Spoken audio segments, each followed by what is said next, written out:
아버지 하나님 참 감사합니다. 우리 목요 늦은 시간이지만 늘 함께 모여서 주의 말씀 나누고 은혜를 나누고 또 특별히 이 시대에 저희들이 경계하고 또 준비해야 할 일들이 있기에 서로 나눔을 통해서 저희들이 부족분을 채워가고 알아가게 하심을 감사드립니다. 아버지 하나님, 이 자리에 하나님의 말씀을 그토록 사모하며 나온 손길들을 기억하시고 아버지 하나님, 저희들이 사모하는 것 이상으로 하나님께서 충만하게 채워주셔서 아버지 하나님, 오늘도 이 말씀이 저희들에게 믿음으로 변화되게 하여 주시고 또 주님 오실 그날을 간절히 기다리며 살아갈 수 있는 또 저희들 되게 축복하여 주시옵소서. 우리를 구원하신 예수 그리스도의 이름으로 기도드렸습니다. 아멘. 여러분 반갑습니다. 오늘 제가 조금 준비한 걸 가지고 좀 여러분들과 함께 나누도록 해보겠습니다. 잠깐만 좀 정리를 좀 하고요. 나 혼자만 이렇게 나오는구나. 자, 오늘은요, 이 내용을 가지고 함께 조금 나누어 보도록 하겠습니다. 로마서 11장을 한번 잠깐 보시겠습니까? 로마서 11장 24절부터 31절까지 제가 가지고 있는 성경책으로 읽어 드리도록 하겠습니다. 자, 로마서 11장 24절부터 31절까지 내가 본래 돌 올리브 나무에서 꺾여 본성을 거슬려 참 올리브 나무에 접붙였는데 하물며 본래의 가지인 이 사람들이야 본래 올리브 나무에 얼마나 더 잘 접붙이겠느냐. 형제들아, 너희가 스스로 지혜 있는 채 하지 않게 하기 위하여 이 신비를 너희가 모르기를 내가 원치 아니하노니 이는 이방인들의 충만함이 차기까지 이스라엘의 일부가 완고하게 된 것이라. 그리하여 온 이스라엘 구원을 받으리라.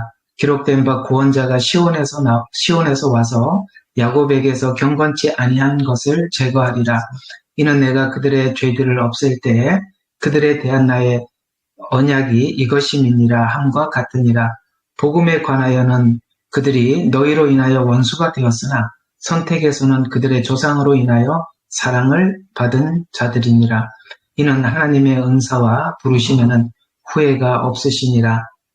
너희가 지나간 때에는 하나님을 믿지 아니하였더니 이제는 그들이 믿지 아니한 것으로 인하여 자비를 얻었느니라. 이와 같이 이제 이들이 믿지 아니한 너희의 자비를 통하여 그들도 자비를 얻게 하려 함이라. 아멘.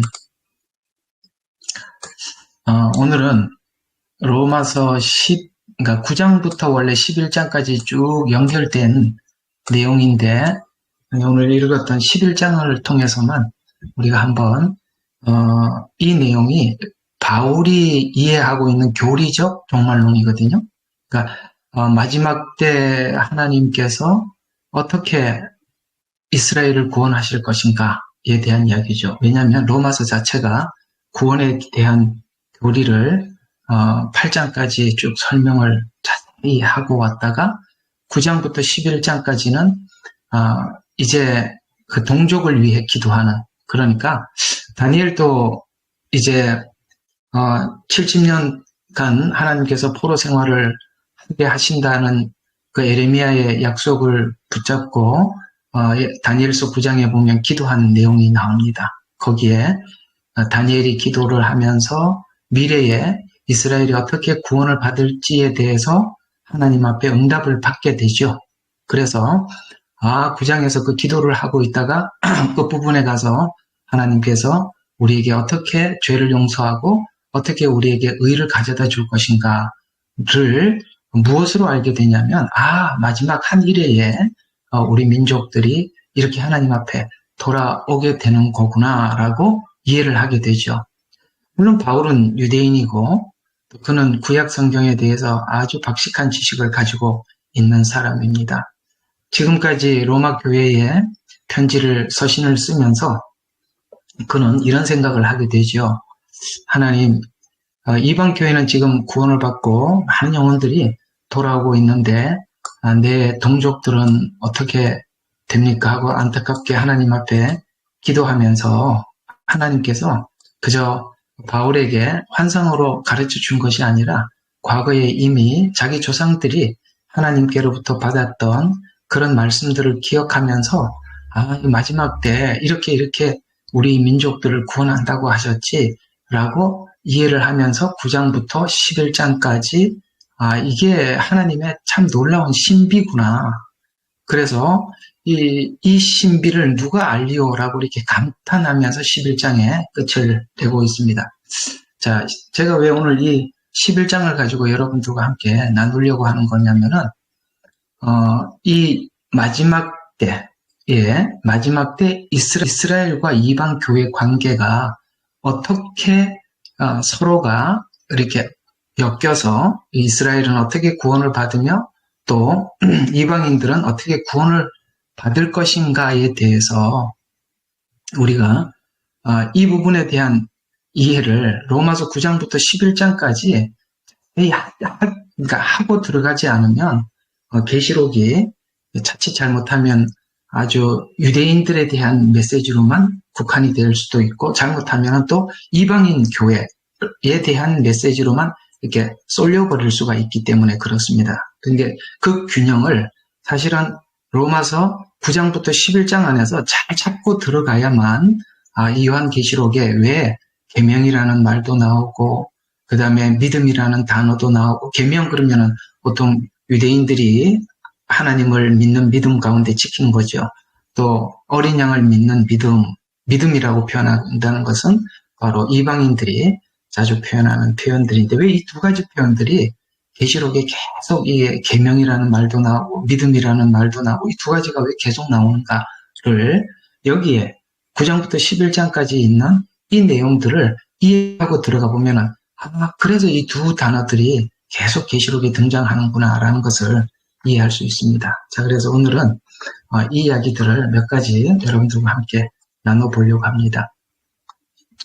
자, 요한계시록에 보면 이제 여기 8장부터 11장, 그러니까 9장부터 11장, 로마서 9장부터 11장에 있는 이 말씀과 같은 이야기를 아주 단출하게 함축해서 처음부터 이렇게 요한계시록은 설명이 되어 들어갔었다는 것을 볼 수가 있는데요. 요한계시록 1장 7절에 보면 구름을 타고 오시리라. 이건 재림이죠. 각 사람의 눈이 그를 보겠고라고 이게 여기서 보면 이제 모든 사람이 다 본단 말이죠. 주님이 오시는 것을 모두에게. 그래서 그를 찌른 자도 볼 것이요라는 이 찌른 자는 누구냐면 유대인을 이야기합니다.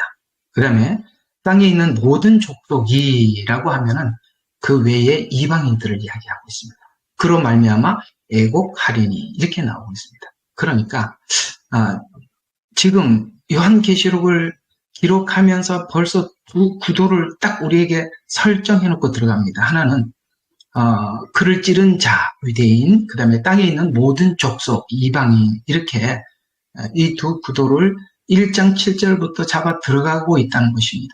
그러면 요한계시록은 이 구조가 유대인들이 이렇게 문학적 기법에 보면은 이 카이즘이라는 구조가 있어요. 카이즘이라는 구조라는 말은 무슨 말이냐면 1장의 내용들이 22장에서 답을 하고 2장의 내용을 21장에서 답을 하고 3장의 내용을 20장에서 답하고 이렇게 딱 이렇게 그 V자로 해가지고 연결을 시켜보면 정확히 맞아떨어져요. 그러니까 그 안에 뭐 숫자도 나오고 모형도 나오고 색상도 나오고 상징적인 표현도 많이 나오는데 사실은 이 요한계시록은 그 내용들을 전체 이해를 하고 보면은 굉장히 탄탄하고 아주 정확하게 우리에게 메시지를 전달하고 있다는 것을 이해할 수가 있어요. 그래서 카이즘 구조라는 것을 여기서 한 가지만 이렇게 말씀을 드리면 1장에 있는 이야기가 요한계시록은 22장까지 있잖아요. 그럼 22장 20절에 보면 자 구름 타고 오시리라 재림을 22장에 이렇게 대답을 합니다. 반드시 내가 속히 오리라. 이렇게 오시리라. 그래 반드시 내가 속히 오리라.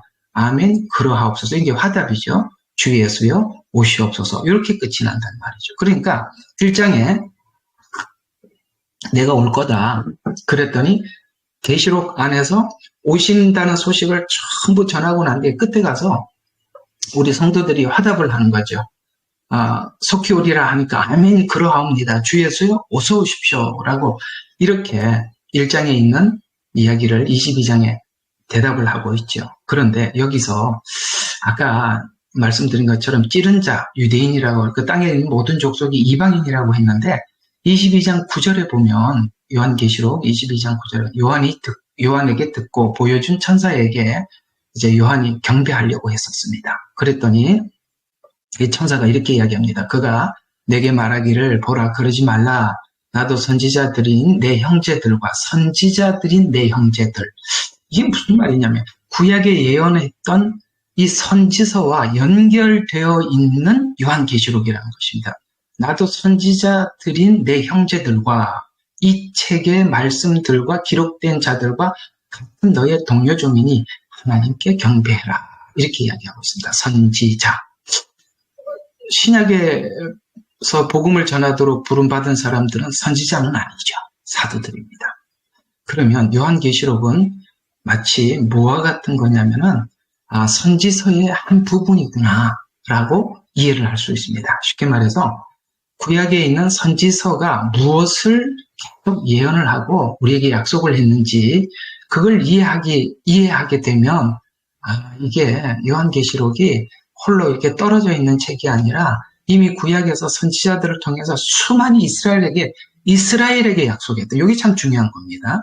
그러니까 이스라엘에게 약속했던 그 약속을 구체적으로 이렇게 성취해야 하는 거구나 라고 이해할 수가 있다는 것이죠.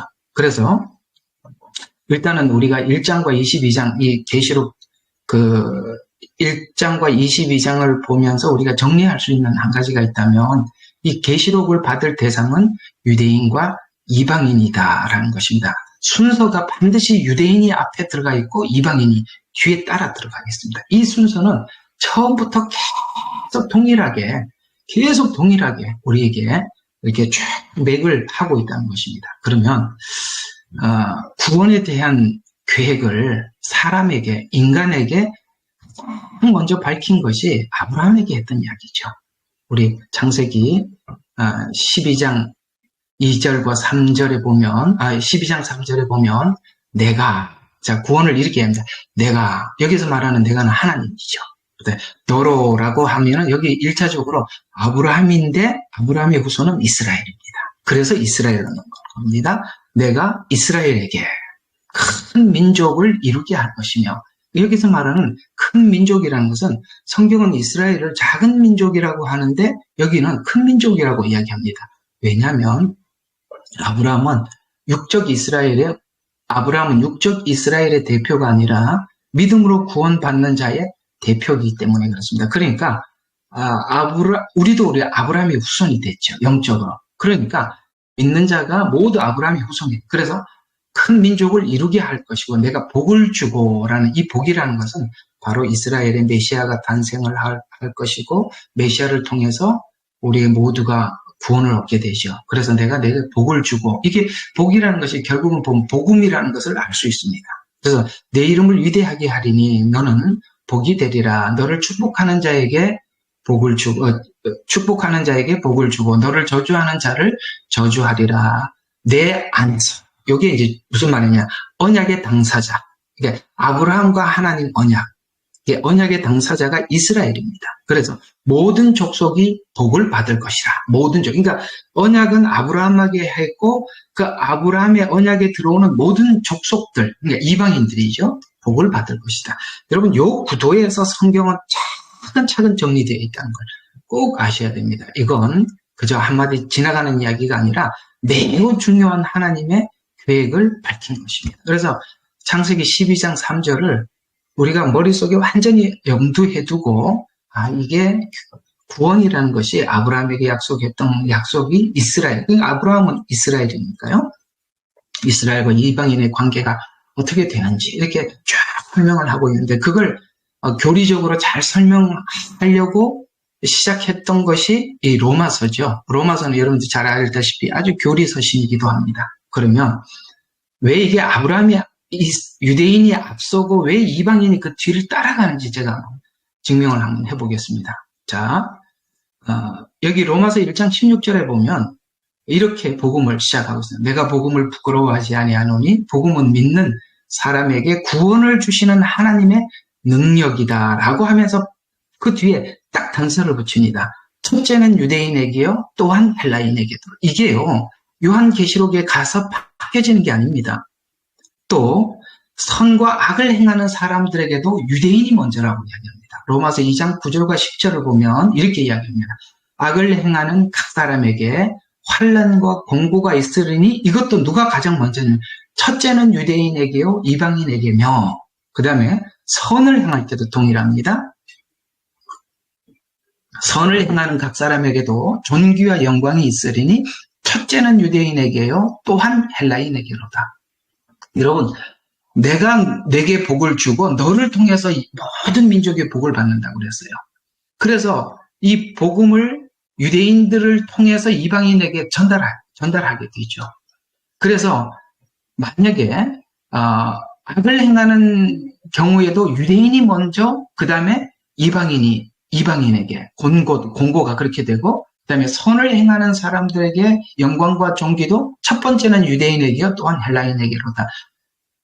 이렇게 이야기를 합니다. 그리고 이 이야기가 처음에 이 로마서를 기록하면서 시작하다가 이제 유대인이 이방인에게, 이방인이 유대인에게 전해준 이렇게, 그러니까 처음에 유대인이 복음을 가지고 이방인에게 전해줬죠. 그런데 유대인이 이제 로마서 11장이가 그들이 거절하게 됨으로써 이방인이 구원을 얻게 되고 이방인들이 도리어 유대인들이 맺어야 될 열매를 이방인들이 맺는 걸 보고 그들이 시기가 나서 이게 뭔가 하고 들어와서 다시 이게 이렇게 하나님의 은혜로 예수 그리스도의 은혜로 자비로 구원을 얻는 것을 그들이 발견하고 그러니까 이방인의 열매를 보고 그들이 돌아오죠. 이게 마지막 때 있을 정말 중요한 어떤 관점을 갖는 것인데요. 그래서 로마서 11장 25절에 보면 이렇게 얘기합니다. 너희가 스스로 지있는 죄 하지 않게 하기 위하여 이 신비를, 이게 참 신비로운, 아까 말씀드린 것처럼 유대인이 이방인에게 복음을 전해줬는데 유대인은 열매를 맺지 못하고 이방인이 열매를 맺고 이 열매 맺는 걸 보고 다시 유대인이 열매를 맺는, 이걸 보고 이제 신비라고 이야기하면서 신비를 너희가 모르기를 원치 아니하노니 이는 이방인들의 충만함이 차기까지 이스라엘 일부가 완고해진 것이라. 이게 이제 여러분 다니엘서에 보면 장차라는 단어. 그래서 이방인들이 충만해지기까지 유대인들이 일부가 완고해진 것이다. 그래서 이게 기간이 약 한 1900년, 1948년 유대인들이 이게 회복되기까지 그 이방인 시대라고 이렇게 표현하기도 하죠. 그래서 이 완고함이 사실 1948년 이스라엘 백성들이 이스라엘로 돌아가면서부터 메시아닉들이 생기기 시작하고 7년 대환란, 그러니까 환란기에 들어가서는 엄청나게 많은 사람들이 하나님께 돌아오게 될 것입니다. 왜 제가 이런 이야기들을 이 로마서를 통해서 여러분들에게 전달을 하려고 이렇게 하냐면은 여러분 이 요한계시록을 풀기 위해서는 반드시 이런 하나님의 이미 했던 약속들을 우리가 알고 들어가서 보셔야 돼요. 그래서 로마서 11장 26절과 30절에 보면 이 구절을 좀 잘 기억해 주십시오. 로마서 11장 26절과 30절에는 이게 굉장히 중요한 자료를 제공하고 있어요. 그리하여 온 이스라엘이 구원을 받으래. 온 이스라엘이 구원을 받는다는 것은 그럼 절기로 보면 이스라엘의 대속죄일이 그 민족이 구원받는 날입니다. 그렇죠. 대속죄일. 그래서 온 이스라엘이 구원을 받으리라. 이게 지금 7년 대환란 때 이루어질 약속들을 이렇게 함축해서 설명하고 있는 겁니다. 그래서 기록된 바, 이렇게 하면은, 기록된 바면 지금 로마서로 보면 구약이죠. 기록된 바, 구원자가 시온에서 와서 야곱의 경건치 아니한 것을 제거하리라. 이게 7년 대환란 중에 여기서 야곱의 경건치 아니한 것을 제거하리라. 이는 내가 그들의 죄를 없앨 때, 요게 지금 아까 말씀드렸던 것처럼 다니엘서 9장 18절에 보면은 다니엘이 하나님 앞에 그 이스라엘이 이렇게 범죄해서 지금 이렇게 포로 생활을 하고 있습니다. 그러나 하나님 우리의 죄를 용서해 주십시오. 하나님의 우리가 뭘 잘해서가 아니라 하나님의 자비에 호소합니다라고 그렇게 기도를 합니다. 그랬더니 24절에 9장 24절에 이렇게 하나님이 응답을 하십니다. 70주가 내 백성과 내 거룩한 도성에 정해졌다는 거죠. 내 백성, 그러니까 이스라엘입니다. 그래서 내 거룩한 도성은 뭡니까? 예루살렘이죠. 그러면서 허물이 끝나고 아까 죄를 용서해 주십시오라고 기도했더니 이렇게 이야기합니다. 허물이 끝나고 용서해 주신다는 거죠. 끝나고 죄를 종결시키고 그 다음에 죄악의 화해를 이루고 그 다음에 영원한 의를 가져오고 그 환상과 예언을 봉인하고 지극히 거룩한 이에게 기름을 부으려 함이라라는 말을 이 바울은 이는 내가 그들의 죄를 없앨 때라고 이렇게 표현한 이 말씀이나 다니엘서 9장의 다니엘의 기도나 이 지금 바울의 기도나 같은 의미의 기도예요. 그들에 대한 나의 언약이 이것이니라 라고 하면서 그들에 대한 나의 언약, 그들은 이스라엘이죠.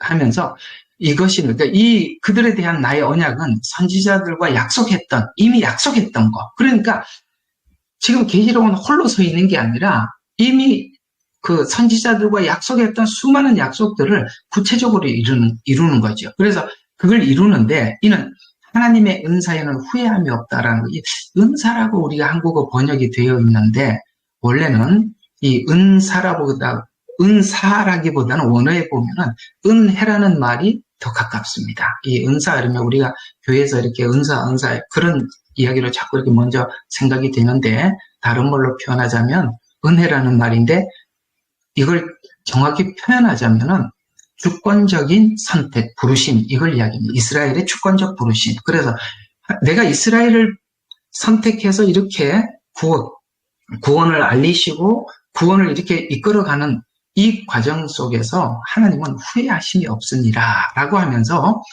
이렇게 이야기합니다. 지금 이스라엘이 왜 거절을 하고 있냐면 바로 예수 그리스도의 십자가의 은혜로 우리를 구원하신 그 은혜를 그들이 보지 못하고 있지 않습니까? 눈이 가려서.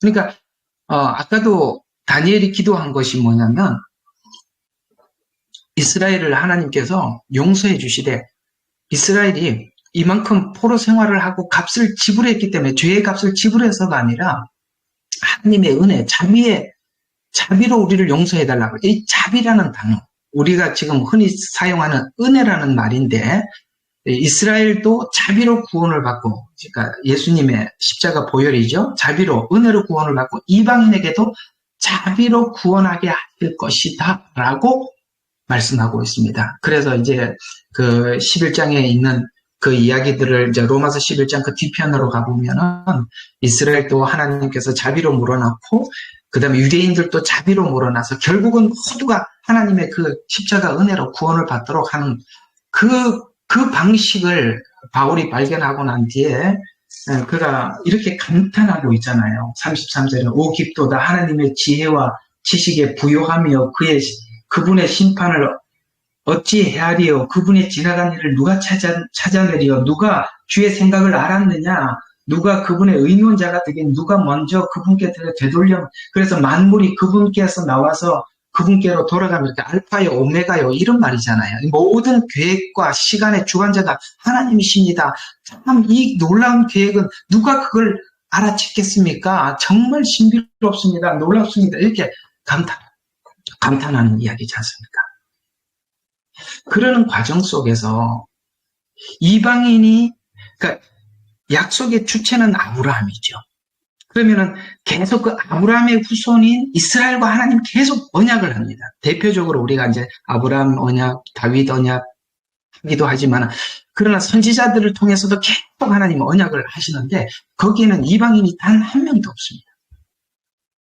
그러면 이방 교회는 뭐냐? 그럼 아무것도 아닌가? 아닙니다. 자, 이방 교회하고 이스라엘의 관계를 성경은 로마서 11장 17절에 이렇게 이야기하고 있습니다. 가지 얼마가 꺾였는데, 요건 이스라엘의 가지를 이야기하는 겁니다. 돌감람나무인 내가, 요건 이방 교회죠. 그들의 중에 접붙임이 되어 진액을 받고, 이렇게 이야기합니다. 무슨 말입니까? 언약은 이스라엘이 다 했어요.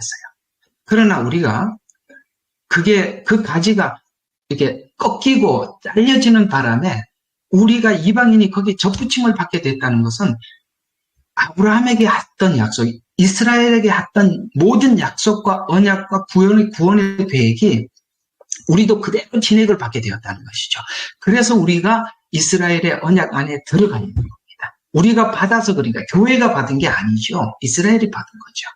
그래서 우리가 거기에 접붙임을 받았다라고 하면서 이 에베소서는 바로 이스라엘과 이방인이 이렇게 완벽하게 접붙이게 되었다라는 것을 이 교회론을 이야기하는데요. 이 에베소서 2장 14절과 18절 이야기가 제가 좀 간략하게 좀 표현을 하자면은 우리가 다 많이 듣기도 하고 외우기도 한 이야기인데, 여기 보면 중간에 막힌 담을 예수님께서 육체로 헐어주셨다라고, 그리고 계명을 폐하셨다, 이렇게 말씀하고 있습니다. 여러분, 이게 뭐냐면 이 유대인들은 이방인들이 접근하는 것을 원치 않죠. 그들의 성전에서 예배하는 것도 원치 않고 이방인의 뜰이라고 따로 있습니다. 우리는 거기 가서 함께 예배할 수도 없었습니다. 그러나 예수님께서 십자가에 죽으심으로써 육체로 이 담을 헐어서 그 계명을 폐하시고, 그 다음에 십자가로 원수된 것을 소멸해서 둘이, 그러니까 여기서 둘이라는 것은 바로 유대인과 이방인을 이야기하는 겁니다. 그러니까 하나님과 우리 사이에 화목하게 된 건 맞습니다. 그렇게 봐도 무방은 한데, 원래 이야기는 그런 서신 내용이 아니라 우리 둘이라고 하는 것은 유대인과 이방인을 이야기하는 거죠. 그래서 성령 안에서, 그래서 성령 안에서 그러니까 성령 안에서라는 말은 바로 우리가 예수님을 영접했다는 것은 성령이 우리에게 내주하는 것이고, 그들도 예수님을 믿으면 성령이 내주하는 것이죠. 그래서 성령 안에서 아버지께, 우리가 같이 하나님께 아버지께 나아감을 얻게 하려 함이라라고, 예수님 십자가가 바로 이방인과 유대인 사이에 그걸 담을 헐어버리고, 또 로마서로 말을 한다면은 우리가 접붙이게 하셨고라고 이런 뜻이 되는 것이죠. 그러면 제가 조금만 더 하고 마칠게요. 그래서 이 마지막 때 있을 이 모든 환란들, 뭐 여기 이제 계시록에 나와 있는 환란, 뭐 마태복음 24장이나 7년대 환란, 이 모든 것이죠. 그러면 이건 뭐 이스라엘만 있는 거고, 그럼 교회는 관련이 없냐? 그게 아니죠. 이렇게 이야기하고 있습니다. 우리가 그 언약이 교회여, 그러니까 이스라엘이 언약의 주체가 되고 그들도 한 성령 안에서 함께 나가게 되었잖아요. 그러니까 우리는 유대인들, 여기 유대인이라고 표현한 것은 메시아닉들을 얘기해요. 예수님을 그리스도로 받아들이는, 지금 일부분 많지는 않지만 이 마지막 때가 되면 이 메시아닉들이 많이 생기게 될 것입니다. 그들의 고통에 교회가 같이 접붙임을 받게 되므로 우리도 함께 그들의 고통에 함께 참여하게 되는 것이죠. 왜냐하면 로마서 11장 14절과 15절에 보면 이렇게 이야기하고 있습니다. 로마서 10장 12절과 13절에 보면은 이렇게 믿게 되고 접붙임을 받게 되고 유대인과 하나가 됨으로 이렇게 됐다고 이야기합니다. 유대인과 헬라인 사이에 차별이 없으니 이제 차별이 없어진 겁니다. 그들과 그러니까 이제 앞으로 성경에서 이야기하고 있는 그 유대인들의 그 환란들, 이 모든 것들, 또 우리도 동일하게 받는. 그래서 우리는 사이에 차별이 없으니 이는 만민에게 동일한 주께서 그를 부르는 모든 사람에게 부요하게 하심이라. 주의 이름을 부르는 자는 누구나, 여기 말하는 누구나는 원래 로마서는 유대인과 이방인을 이야기하는 것입니다. 왜냐하면 로마서 9장부터 11장까지는 정확히 유대인과 이방인의 관계를 설명하는 부분입니다. 그래서 주의 이름을 부르는 자는 누구나, 물론 누구나 주의 이름을 부르면 구원을 받습니다. 그런데 원론적으로 이 서신은 그렇게 되어 있다 이 말입니다. 구원을 받으리라 라고 이야기를 하면서 우리가 한 가지 더 덧붙여서 이야기할 수 있는 것은 바로 이 부분입니다. 자, 그러면 우리 로마서 11장 14절부터 15절까지 이게 참 너무 신비한 이야기예요. 제가 한번 읽어보도록 하겠습니다. 로마서 11장 14절 15절 보면은 이렇게 이야기하고 있습니다. 11장 아니죠. 여기 이쪽인데 믿지 아니하는 자 11장 14, 15절 여기가 예, 10장입니다. 여기 잘못 적었네요. 자, 10장 여기 보면은 14절, 15절에 보면 13절부터 한번 보겠습니다. 주의 이름을 부르는 자는 누구나 구원을 받으리라. 그런 즉, 자, 주의 이름을 부르면 구원을 받으세요. 그러니까 저와 여러분이 주의 이름을 부르지요. 그래서 우리는 구원을 받았습니다. 그러면 이게 어떻게 우리가 구원을 받게 된지 그 과정을 쭉 이렇게 설명하고 있어요. 자, 그런 즉 그들이 믿지 아니하는 일을 어찌 부르리요? 당연하죠. 우리가 믿었기 때문에 주의 이름을 부르는 거잖아요. 그러니까 성령이 없이는 하나님을 아버지라고 부르지도 못합니다. 이제 우리가 믿었기 때문에 주의 이름을 부릅니다. 근데 믿으려면 들어야 되잖아요. 그러니까 듣지 못한 일을 어찌 믿으리요? 우리가 듣지 못했는데 어떻게 믿겠어요? 그러면 또 봐요. 전파하는 자가 없는데 어찌 들으리요? 지금 역설적으로 거꾸로 설명하는 거죠. 그러면 파송되지 아니하였는데 어찌 전파하리요? 이게 무슨 말입니까? 지금 이 로마서는 이방 교회, 로마 교회에 보내는 서신이잖아요. 그러니까 너희들이 지금 믿게 돼서 주의 이름을 부르게 되었다는 거예요. 그런데 한번 그걸 생각해봐라. 네가 듣지 않는데 어떻게 믿을 수 있었겠냐? 그러면 누군가가 와서 전해줬다는 거죠. 근데 그 전해준 사람은 누군가가 파송했다는 거예요. 그러니까 파송했기 때문에 와서 네가 들어서 믿게 되었다. 그러면 그걸 누가 했다는 거예요? 하나님께서 누구를 파송했다는 겁니까? 우리가 일반적으로 보면 나에게 복음을 전해준 사람 맞아요. 그러나 로마서는 그 얘기가 아니라 이 말이죠. 로마서는 유대인을 통해서 하나님께서 이방인에게 복음을 전했고 너희가 그 복음을 들었고 들어서 믿게 되었고 믿어서 부르게 되었다. 이렇게 설명을 하고 있는 것입니다. 자, 오늘은 로마서 11장 이야기만 여러분들과 좀 하고 이야기를 좀 정리를 한번 해보겠습니다. 우리가 이 로마서 9장부터 11장은 요한계시록을 이해하는데 참 중요한 단서를 주는 게 여기에 굉장히 많아요. 시간이 없어서 자세히 못해서 그렇죠. 다니엘서에도 가보면 계속 다니엘서가 그렇게 이야기합니다. 내 백성이 70일에 아래서 구제될 것이다. 라는 얘기의 그 70일에서 69일에는 지나갔죠. 어제 마지막 한 일에인 7년 환란이 남아 있습니다. 그건 내 백성, 그 다음에 내 도성 이렇게 표현함으로 인해서 요한계시록은 반드시 유대인을 대입시켜서 1차적으로 해석을 하고 그 다음 우리 해석으로 넘어가야 되는 것입니다.